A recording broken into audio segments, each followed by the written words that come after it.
रोज सकाळी उठून आपण दात घासतो, बरोबर? आणि तो जो फेस येतो, तो आपल्यासाठी खरंच चांगला आहे का? त्या फेसामागे एक रसायन आहे, जे फायदेशीर आहे की हानिकारक?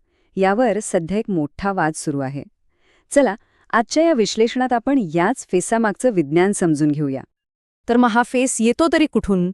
ही इतकी रोजची गोष्ट आहे की आपण सहसा यावर विचारही करत नाही का? पण या फेसासाठी एक खास रसायन जबाबदार आहे. याचं नाव आहे सोडियम लॉरेल सल्फेट किंवा सोप्या भाषेत SLS.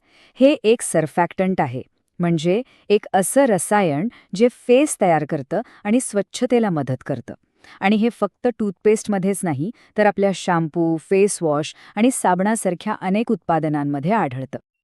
पण गंमत म्हणजे याच SLS वरून आता एक मोठा वैज्ञानिक वाद सुरू झालाय की तोंडात गेल्यावर हे रसायन नक्की करतं तरी काय? याचे फायदे जास्त आहेत की तोटे? चला, ह्या वादाच्या मुळाशी जाऊया आणि दोन्ही बाजू नीट तपासून पाहूया. चला, सगळ्यात आधी हे बघूया की SLS इतकं लोकप्रिय का आहे. म्हणजे त्याचे नेमके फायदे काय आहेत, ज्यामुळे कंपन्या ते वापरतात आणि आपल्यालाही ते आवडतं. SLSचं काम फक्त फेस तयार करणं नाहीये, तर त्या पलीकडेही त्याचे अनेक फायदे आहेत. एकीकडे ते एक शक्तिशाली क्लीनिंग एजंट आहे, जे दातांवर जमणारा प्लॅक आणि तोंडाच्या दुर्गंधीशी लढायला मदत करतं. पण याहीपेक्षा महत्त्वाचं म्हणजे ते दातांच्या संरक्षणासाठी आवश्यक असलेल्या फ्लोराईडला अधिक प्रभावी बनवतं. इतकंच नाही, तर ते सॉल्युबिलायझर म्हणून काम करतं, ज्यामुळे टूथपेस्टमधील इतर औषधी घटक तोंडात अधिक चांगल्या प्रकारे पसरतात आणि शोषले जातात. पण थांबा, प्रत्येक गोष्टीला दुसरी बाजू असतेच नाही का? SLSच्या फायद्यांसोबतच काही संभाव्य तोटे आणि नकारात्मक परिणामही समोर आले आहेत, ज्यामुळे काही लोक आता SLS मुक्त उत्पादनांकडे वळत आहेत. सर्वात सामान्यपणे जो त्रास दिसतो तो म्हणजे तोंडाच्या आतली नाजूक त्वचा किंवा पापुद्रे निघणं, ज्याला डेस्क्वॅमेशन असं म्हणतात. याशिवाय ज्यांना वारंवार तोंड येण्याची किंवा तोंडात अल्सर होण्याची समस्या असते, त्यांच्यासाठी SLS जास्त त्रासदायक ठरू शकतं. काही अभ्यासांमध्ये तर असंही दिसलंय की SLS मुक्त टूथपेस्ट वापरल्यामुळे अशा लोकांच्या वेदना आणि तोंड येण्याचा कालावधी कमी होऊ शकतो. हे तर झाले वरवरचे परिणाम. पण पेशींच्या पातळीवर, म्हणजे अगदी आत जाऊन पाहिलं तर काय दिसतं? विशेषतः जेव्हा तोंडात एखादी जखम झालेली असते आणि ती बरी होण्याची प्रक्रिया सुरू असते, तेव्हा SLSचा त्यावर काय परिणाम होतो? हा एक खूप महत्त्वाचा वैज्ञानिक प्रश्न आहे. एका प्रयोगशाळेतील अभ्यासात शास्त्रज्ञांनी तोंडाच्या पेशींची जखम भरण्याची प्रक्रिया तपासली. आता जरा या बार चार्टकडे नीट बघा, कारण हे परिणाम खरंच धक्कादायक आहेत. पहिला बार बघा, जिथे SLS अजिबात नव्हतं, तिथे 8व्या दिवशी जखम जवळजवळ पूर्ण म्हणजे 98% भरून आली होती.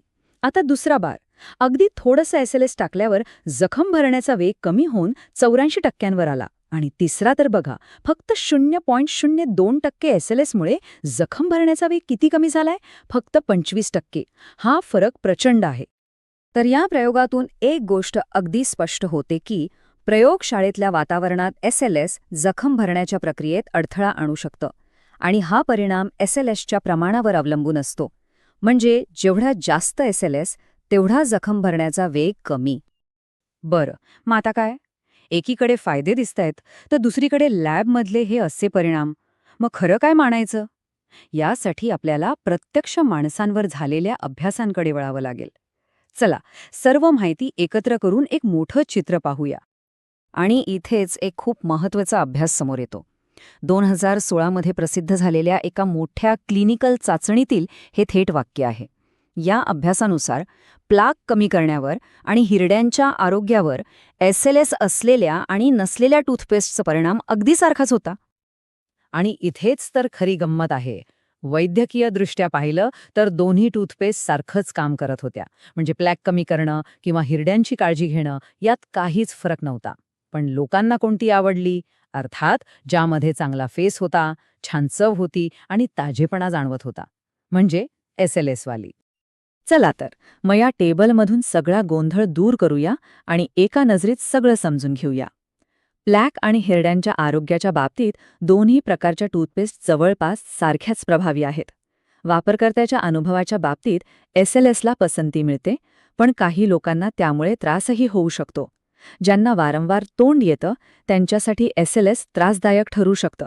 आणि हो, प्रयोगशाळेत ते जखम भरण्याच्या प्रक्रियेत अडथळा आणतं. तर मग ह्या सगळ्या माहितीचा निष्कर्ष काय काढायचा? आपल्यासाठी कोणती टूथपेस्ट योग्य आहे हे कसं ठरवायचं? तर खरा मुद्दा हा आहे की SLS चांगलं की वाईट असं आपण सरसकट म्हणूच शकत नाही.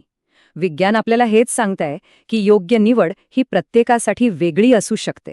अनेकांसाठी तो फ्रेश आणि ताजेपणा देणारा एक निरुपद्रवी घटक आहे, पण काही संवेदनशील लोकांसाठी तो त्रासदायक ठरू शकतो.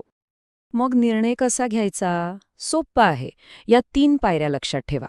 पहिली पायरी, आपल्या वैयक्तिक गरजा ओळखा. जर वारंवार तोंड येत असेल किंवा तोंडात जखमा असतील तर SLS मुक्त पर्याय चांगला ठरू शकतो. दुसरी पायरी, कोणतीही टूथपेस्ट घेण्यापूर्वी तिचं लेबल वाचा. आणि तिसरी, आपल्या वैयक्तिक पसंतीचा विचार करा.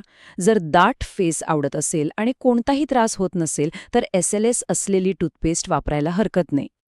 थोडक्यात सांगायचं तर बहुतांश लोकांसाठी SLSमुळे काही खास फरक पडणार नाही. पण हो, ज्यांना काही विशिष्ट त्रास आहेत किंवा ज्यांची त्वचा संवेदनशील आहे, त्यांच्यासाठी मात्र SLS मुक्त टूथपेस्ट वापरणं नक्कीच फायद्याचं ठरू शकतं. तर ह्या सगळ्या वैज्ञानिक विश्लेषणानंतर एक प्रश्न उरतोच की पुढच्या वेळी जेव्हा आपण आपली टूथपेस्ट हातात घेऊ तेव्हा तिच्यातील फेसाकडे पाहण्याचा आपला दृष्टिकोन तोच असेल का? विचार करण्यासारखी गोष्ट आहे, नाही का?